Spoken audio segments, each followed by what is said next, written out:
In a powerful open letter, signed by 100 parents and backed by the NSPCC, Leanne Howlett, 34, tells the Chancellor how the first days with her baby son were clouded by an inability to cope and a feeling of despair.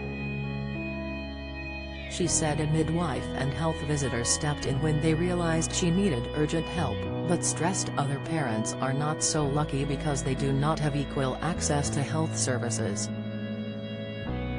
The brave mom wrote, "To have to reach out and say you are struggling is the hardest call you will ever make, and for many, it can feel impossible.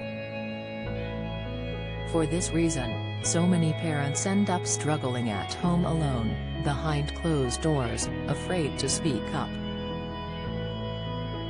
I was very lucky healthcare professionals spotted the signs, and I don't doubt for a second this saved my life and stopped my children having to grow up without me," their mum.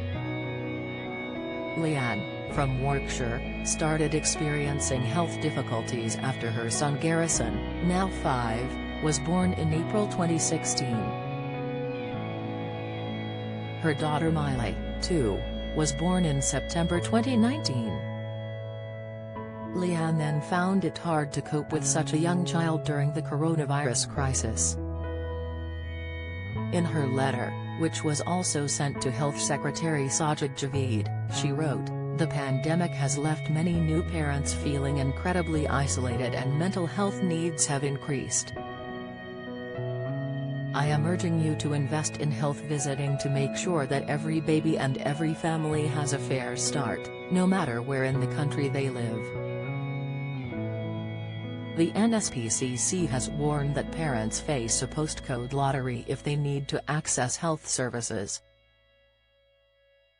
The Child Protection Charity is part of the First 1001 Days movement, which is calling for £500 million in dedicated public health funding to train and recruit 3,000 health visitors over the next 3 years.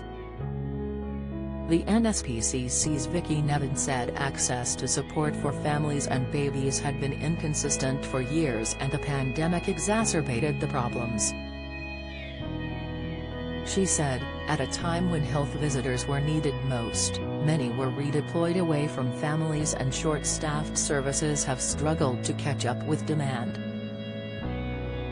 Health visitors are in a prime position to reach all families at a crucial stage. They provide a trusted source of support and advice at what can be a vulnerable time for parents' mental health.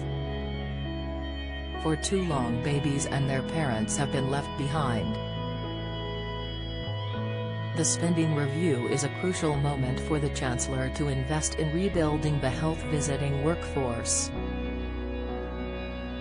The result of the appeal will be known when Mr. Sunak announces his budget on October 27.